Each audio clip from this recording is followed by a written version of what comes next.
I'm ready to do my baseline run in my Accord.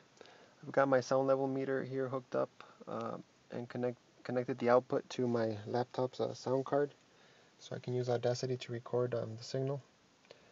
And here we go.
This is a quick clip showing the difference between the stock Accord speakers and the Infinity Reference 6x9s that I purchased.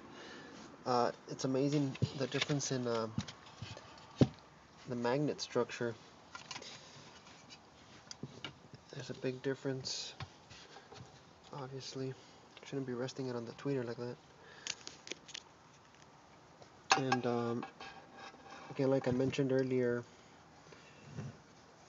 the Infinity comes with a crossover, which is great for keeping the low frequencies out of the smaller drivers. You know, the small drivers really shouldn't be seeing the low frequencies, as they can't reproduce them. And same thing with the larger driver trying to reproduce high frequencies. So the crossover, built into the speaker is a really nice feature. Oftentimes you have to buy external crossovers or more expensive external components to take care of the frequencies that go to each driver. Without it being integrated into the speaker like Infinity does. So I really like that feature.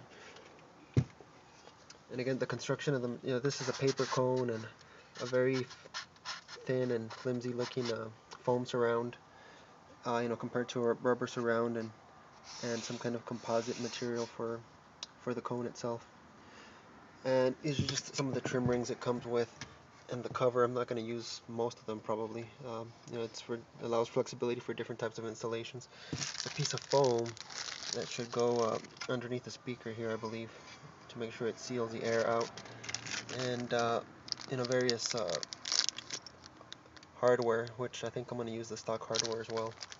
Anyway, that's it for the speakers, for the rear speakers.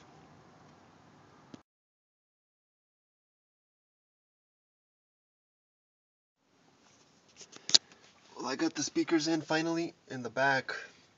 I did have to do some custom drilling or grinding of the frame to get them to fit in the holes. I'm not sure why the 6x9 holes are not standard positioning. You can see the crossovers there.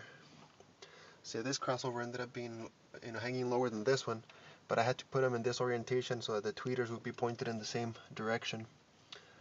The front speakers are going to be much more difficult to get in, actually. You can see I got the door panel removed, but the problem is the frame on the new Infinity speakers is significantly bigger, and the magnet structure is significantly bigger than the original speaker. You can see the difference there.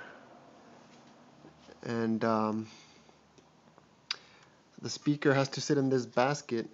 It's a thick spacer that allows it to sit off of the surface here.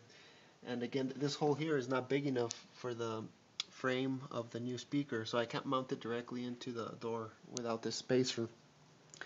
So I'm going to have to do some extensive modification of this spacer with my Dremel tool and see if I can get the speaker to sit in it.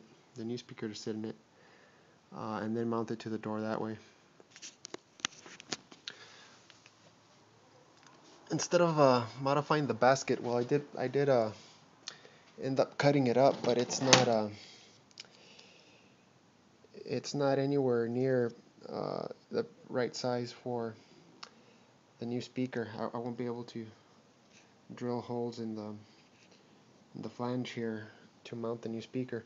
But I found that one of the spacers that comes with the installation kit for the speakers is actually thick enough to allow the speaker to sit properly. So I'm going to drill new holes in the door where the speaker mounting holes go. There's 4 of them.